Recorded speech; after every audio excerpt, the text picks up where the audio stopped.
Welcome to Astro Cafe, where the escape, thought find out, and every conversation explores the art of thinking beyond the obvious. So today I have my special guest. He's a producer, writer, director, and the author of the book The Darkness Road Over Her. None other than Mr. Paul Skidmore. Thank you for having me. Good to see you. Welcome back, Mr. Paul. And can you please introduce more about yourself that I miss? Sure.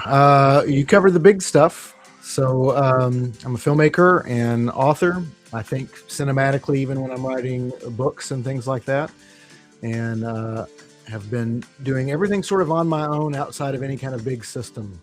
So I love that we live in this age of technology and connection where everything, there's no gatekeepers and we can go directly to our readers and our viewers. And so that's the thing that I'm trying to build.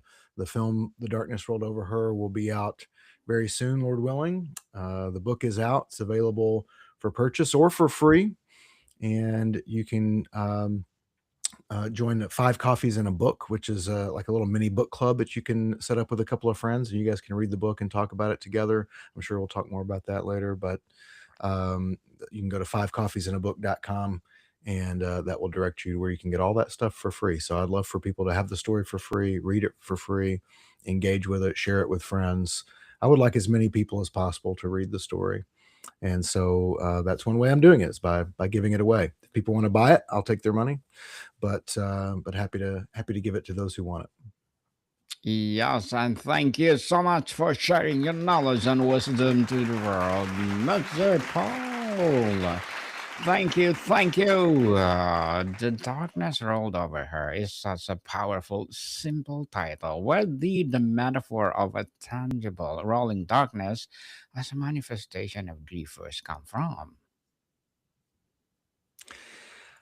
I think it came just from my own personal experiences. The story itself deals with a character who's decided to take her own life.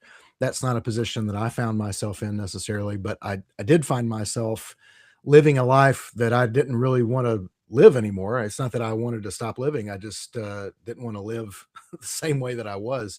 If every day was going to be like the last 100 days, like I was done with that, I didn't want to do that anymore. And I just knew I needed to make some changes, and ended up making a lot of those changes in my life, and I had a good support network and things like that. So I drew on that when I was coming to this story, and I just thought about how often any kind of dark feeling or anxiety or worry or fear or loneliness or solitude, worthlessness, purposelessness, all that stuff can feel very paralyzing. And it does feel like something that is just rolling over you and holding you down and sort of pushing you down on the bed and fixing you down. And the story deals with fly fishing. And so there's a lot of water metaphors because they're out in the river and that sort of thing. And so very early on in the book, that darkness rolled over her line appears as she's laying in bed, um, staring up at the ceiling, trying to sleep, awake in the middle of the night, and just that debilitating pressure rolls over her, and you feel like you're drowning. You just feel like, metaphorically, that you can't catch a breath. For some people, even physically, it makes gives them panic attacks, makes it hard to breathe, and that kind of stuff. So I just wanted the title to be provocative, and but I wanted it to paint a picture of what our character was dealing with, so they know from the first page where we're starting, and hopefully where we end up in the story is a enlightening and delightful surprise for those who read. Mr. Paul, the film sits as the intersection of psychological horror and intimate drama. From the outset, did you see a more ghost story about depression or a character study that used horror language? Yeah, it's interesting because it's, I wouldn't necessarily consider it a horror film, but at the same time, there certainly are elements that are very much um, like you said, like a psychological horror. In fact, this shot that you've got on the screen here, this is my website parablast.com, and this is the big image that you're greeted with. This is a shot from the film, and this is from a key moment where she tells another character about her intentions, essentially. And this very shot, I took a lot of inspiration from the film The Silence of the Lambs, which is Mhm. about a much different topic, but it is a sort of a psychological horror piece. But there's these moments in Silence of the Lambs where the characters are almost looking right into the camera. It's not quite, but they're just kind of centered, and they're just looking just off center from the lens. And as an audience member, you almost feel like you're almost being looked right at, or you feel like you're suddenly right in the middle of the conversation. It's very um, startling for different reasons in Silence of the Lambs. But I definitely borrowed that technique to use here because there were a couple of moments in the film where characters get very intimate with each other in terms of what they're talking about, not physically intimate, of course, but they are talking about some very intimate, personal, private things. And the rest of the film kind of shot normally. When we pop into these really intense close-ups, suddenly it makes you feel like these are the only two people on earth right now, and they're speaking to each other. So even if they're in a big crowd of people, we pop into this, and suddenly all the noise and all the other people and everything kind of fade away. I've even done that, sort of with the sound design. And because I really wanted to, one of the themes is isolation. And even the isolation of talking about this with somebody, you sort of forget your surroundings, you forget who's around you, and it just becomes that moment that's happening between the two of you. I experienced that same kind of moment before we made the film, but after I'd released the book, I was talking about the book with an acquaintance of mine, and she began offering up some pretty personal details, nothing too private, but things more than you would expect just talking to somebody in the hallway or something. And I realized that she felt comfortable doing that because she'd read the book and she knew I would understand. And this is such a topic that people get so isolated on it, they think people nobody else will understand. And when they find somebody that they think, oh, this person will understand, then they're willing to open up and be more vulnerable because they expect that it will be received with generosity and with grace. And I did try to receive it that way. And in fact, it helped me to open up and to share some things with her as well. And that whole conversation really was the impetus for starting Five Coffees in a Book, because I wanted everyone who read the book to have a conversation like the one you see depicted here in the still image, like the conversations that Gwen and Roy have, the conversations that Gwen and Sam have in the book and in the film. I want the readers to be able to have those same kind of important and safe conversations with people they know and love. And so that's, Five Coffees in a Book was meant to, sort of facilitate those kind of conversations. But yeah, I mean, the film is definitely a character study. Gwen is the main character. She's in nearly every shot of the film. There's really only one part of the film where we sort of leave her point of view for a moment. And then the book as well, it's not first person, but it's what we call third person close. And so it almost reads, you feel like first person when you're reading it because everything is, you feel like you're inside her mind and experiencing her thoughts and things like that. And that's a very intentional choice on my part as a storyteller because I don't want to just entertain you with the story. My hope is that this story will reach somebody who feels like Gwen does. And I would like for this story to take the reader or the viewer where Gwen goes in the story and to learn some things that she learns and to experience some things that she experiences because they may not be experiencing those things in their own life. But if they can experience them a little bit vicariously through Gwen, then that might give them some ways to move forward and to keep moving.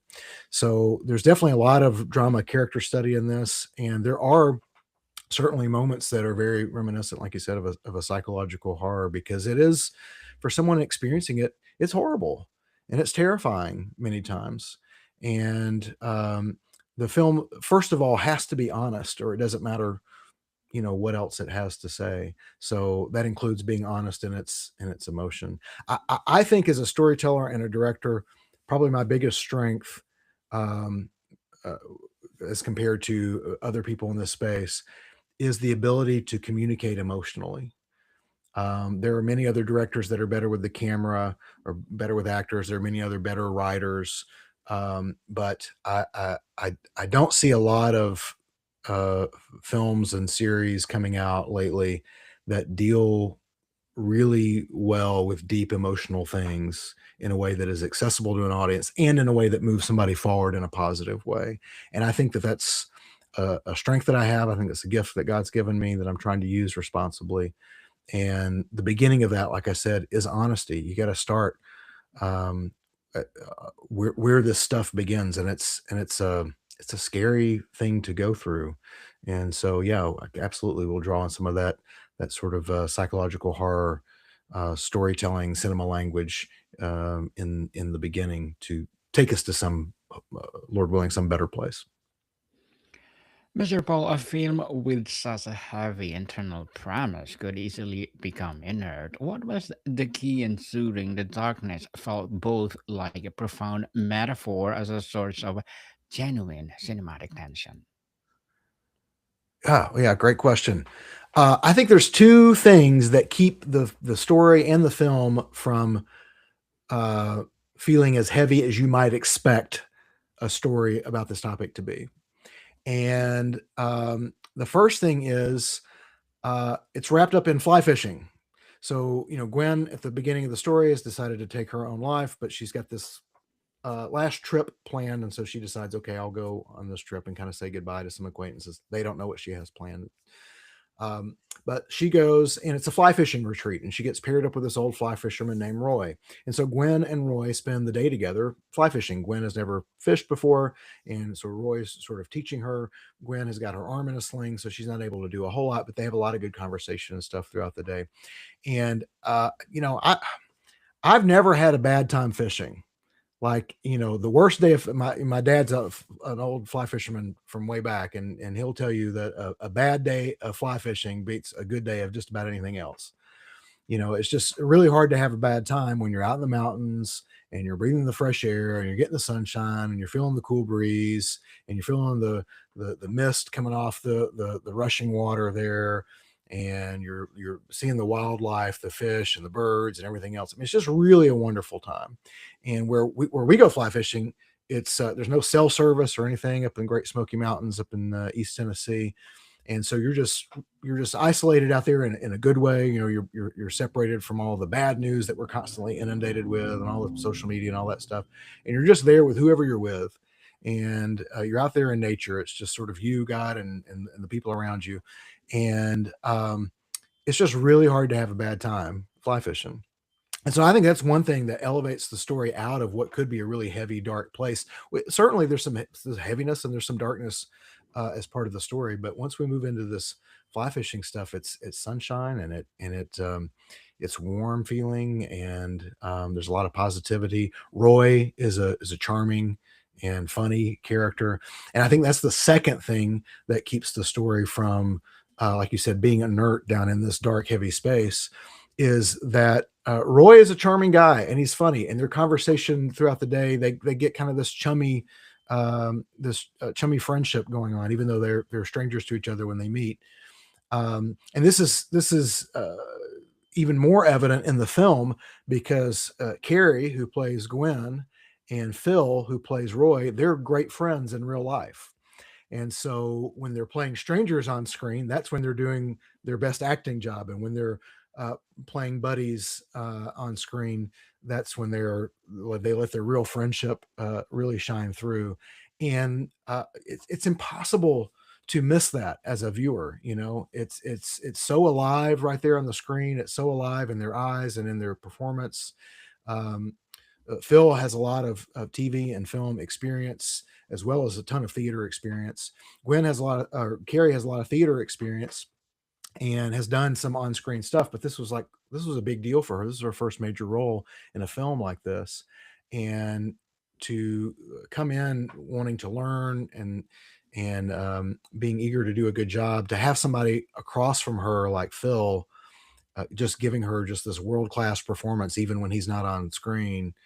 It's just really awesome to sort of watch them work, and that relationship and that trust it just really comes across in the film, even in their characters.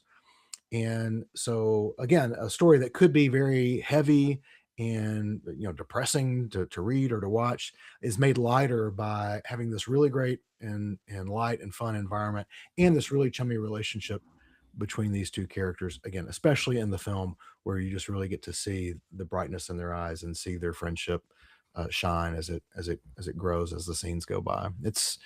It's really nice. If anyone's afraid of reading the story for that reason, don't fear it for that reason. We go to a harder, difficult place every now and then, but it's a good read, and it's a fun story. There's fun characters. A fun story for sure. So directing such a quiet, intense film require a unique atmosphere on set. How do you cultivate an environment that allowed for such a grief-stricken performance while protecting your actor's energy? Yeah, another great question. Uh, Two parts to that. The first was not really intentional necessarily, but we had just a very small production, and that kept things very intimate. Um, so I did all the major roles on the film. I wrote it, produced it, directed it, shot it, edited it, did the sound design, picked up the coffee.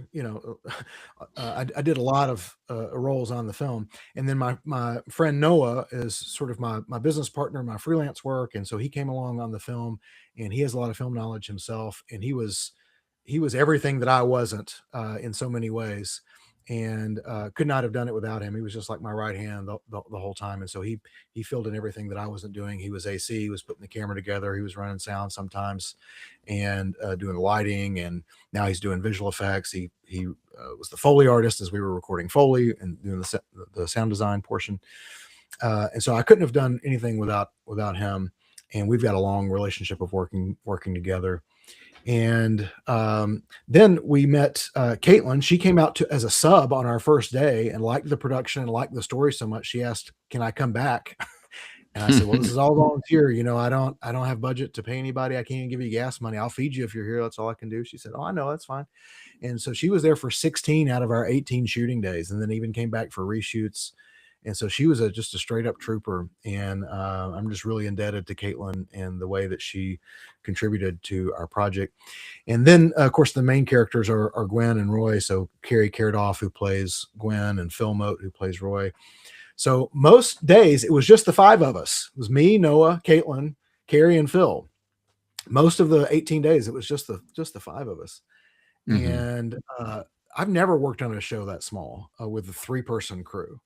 I mean, even my first year of film school, when we were just doing little class projects, the very first class project they put us in groups of 5. So, working with a 3-person crew was just really small. We just had to really trust each other, um, and so that provided an intimate environment. So, like I say, it wasn't necessarily intentional, um, but it helped with this particular story because it's such an intimate story, and it helped us get to some intimate places when we needed to. I love that you asked about protecting the actors and dealing with some of these really difficult moments. The one who really goes to the most difficult moment is Gwen, is Carrie as the actress, going where Gwen goes in a couple of places. And so as we began, and like I said, she really wanted to learn, and she came to me in the beginning and said, "I want to do this, and I want to do a good job. I want to do a good job for me, and I want to do a good job for you, and I want to do a good job for the story and for the audience." And she said, "I'm very teachable, and so just I'm willing to learn whatever it takes to do this well." Which, I mean, as a director, it's hard to think of a better place to start in your relationship with an actor or actress than having them come to you and volunteer, that kind of attitudes. That was amazing. Um, so what I said to her, one of the real specific things that I said to her was, when we do go to these dark places, I want to make sure that whatever you're drawing on to get there, that we don't leave you there, at the end of the scene or at the end of the day. And I said, so one thing that you might find helpful will be, why don't you make a playlist of music that'll kind of help get you there, and then we'll do those scenes, but then make sure you have a playlist to get you out as you're driving home or whatever. And I've recommended this type of thing to actors in the past, and I don't think they ever do it. They don't ever do any of the homework that I that I suggest they do, but which is fine, you know. But she did it. We showed up on the first day, and she's like, "I got my playlists. I got both of them ready to go." And I was just so impressed that she followed through with that and had built that, and it seemed to really work well for her. She was able to get into those spaces, and we were able to be there. The most difficult scene, which happens towards the end of the film, we actually filmed that last. And so, here she is now at the height of understanding her character, understanding where this moment fits in the story. We all understand how to work together. And that very last day, it was just me and Noah and Carrie, the three people that really sort of championed this thing from the beginning and got it all rolling. And so that was a great way to end the production with just the three of us. And as we film these really intimate scenes, Noah's pulling focus from the bedroom. We're in and me and Carrie are in the bathroom. So really, right there, where the filming is happening, it's just me and Carrie in that final moment, filming that most the heaviest, the hardest stuff to film. And her performance was just it was just incredible. She just gave us. She left everything on the screen. She didn't hold anything back. And I hope that as a director that I was supportive of enough of her and getting into and getting out of those places. Um, so anyway, those are the things that I think contributed to having a good atmosphere on set. One other thing I'd say is that film sets can be really frantic, and many times you're spending thousands of dollars a minute, and so there's a sort of financial incentive to like bust through it and keep moving and that sort of thing. But I really tried to engineer our days so that we weren't doing that, so that we weren't frantically trying to do stuff. And there was only one day where we were going to go over, and I just punted up a whole section of stuff to a new day. We just created a new day in the schedule, and that was fine. It was better to do it that way than try and cram it in at the end of that first day. But so even like our very first day, the day that Caitlin came out, normally you want to shoot, on a film this size, you want to shoot like 2 to 4 pages of the script a day, um, maybe 4 to 6. And that first day, I think it was like a page and a quarter or something. It was just like and it was all dialogue. There was no action stuff. There was no crazy camera gear that we needed or anything like that. And so I tried to make that first day real easy so we could onboard and kind of get to know each other and figure out how we're going to work and how we're going to use some of the new equipment that we had, how we're going to work with some of our new crew like Caitlin. And so that just created just a real, you know, um, non-urgent set from the get-go to just say, we're going to come here and we're going to do the work and we're going to do it right. And we're not going to rush through it and we're not going to be frantic about it, but we're going to do what needs to be done. And when we've done that, then we can go home. And if we do it, if we finish early, we can go home. And there were some days where we got what we needed and it wasn't a full 12-hour day and we went home. So I hope some of those intentional things that I did were helpful for cast and crew. Interesting, Mr. Paul. So, in the film, what is the biggest obstacle in getting it made? What was the breakthrough that finally got into production? Yeah, I've been wanting to make a film for a long time, and there's two big obstacles really to independent film, and they're related. So very shortly, the two obstacles are getting the money on the front end to do the thing, and the second obstacle is getting the money on the back end to pay back the money you got on the front end. And so the two things are financing it up front and your audience at the end, and those are the two. And even with the audience, it's more specifically the marketing. And so those are the two challenges, at least as I see them. So I've known for a while that I had some connections where I could raise a little bit of money, but the films that I wanted to do, the films that I've always intended to start with, are a lot more production value heavy. So a lot more CG stuff, a lot more robots, a lot, they're set in a different time, in a different place. Everything's under 3 feet of snow or whatever, it's like all this sort of crazy things. And this short story, The Darkness Rolled Over Her, when I wrote it, it was kind of just started writing it as kind of just a parable. And then it sort of took on a life of its own.